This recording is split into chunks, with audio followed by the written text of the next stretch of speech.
Now, this for me are the certainties, the absolute certainties, and I would be absolutely surprised if these guys do not start match day one. I would be shocked. Now, the interesting one, okay, the really interesting one is Ronald Araujo and Frimpong.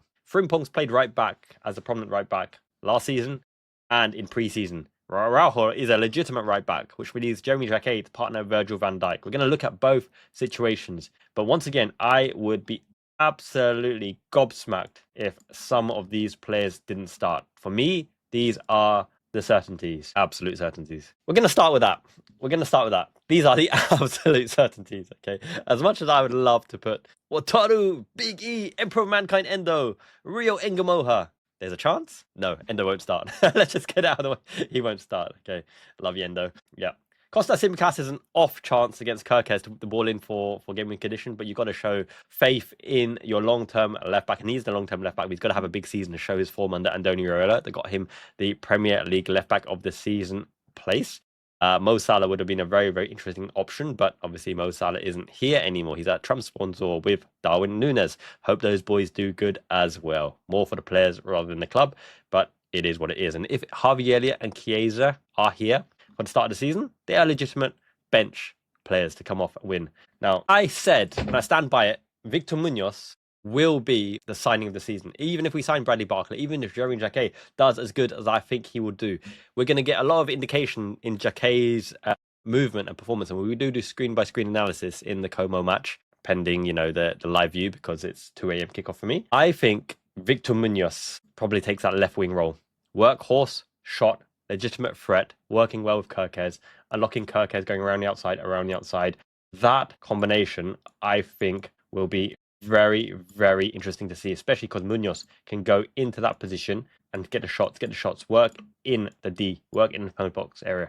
He can also play the 10 position, which will be very, very prominent. The other one, the last person I'm going to put a stake on and say absolutely starts Florian Wirtz in the 10, but it's not going to be really a 10 position. I think he'll almost be shadow striker to Isak, because the way I see the setting up and the way to negate the complaints of all the fans. We need a DM. We're vulnerable in a counter-attack. We're isolated in front. If you saw my video in the last few weeks, you understand that even in Carabao Cup and FA Cup, position tactics make it difficult to penetrate and beat.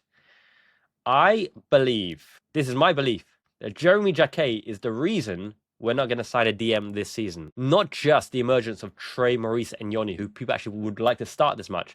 Gravenberch and Szoboszlai came in earlier this season. You need a passer from the midfield. McAllister came back after the World Cup, right? He's not going to be hitting the ground from day one. I expect him to start on the bench. If Jacquet starts, then it's a straight toss-up between Ronaldo Araujo for that physicality, that dueling against Newcastle with Voltemada, who'll be looking for set pieces. They're going to be against Lewis Hoare rampaging here. Is it going to be Murphy? Is it going to be Bazamana Torre? If it's Baz Torre, you're going to need Frimpong.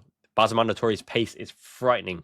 So Frimpong's pace allows him to track him in that area. That zone is going to be very, very important. This spotlighted zone right here is going to be very, very important to stop Bazamana Torre from cutting inside. Or he could start on the opposite side. Yet to be seen, okay? So I'm going to go with this lineup, and if Barcola starts, he's starting on the left. I'll go that lineup. And the reason why I think we are okay is because the ultimate shape, and if you've seen the videos, you'll know what I mean. Smash the like, by the way. We need Szoboszlai in that area, in that quadrant. What does he offer? He offers the long shot. In pre-season, he's been working on his through balls. He's not going to through ball from deep. He's not a Thiago Alcantara. He's not a Busquets. He's not a Frankie de Jong. He's an attacking midfield, box-to-box dynamo, energy pressing.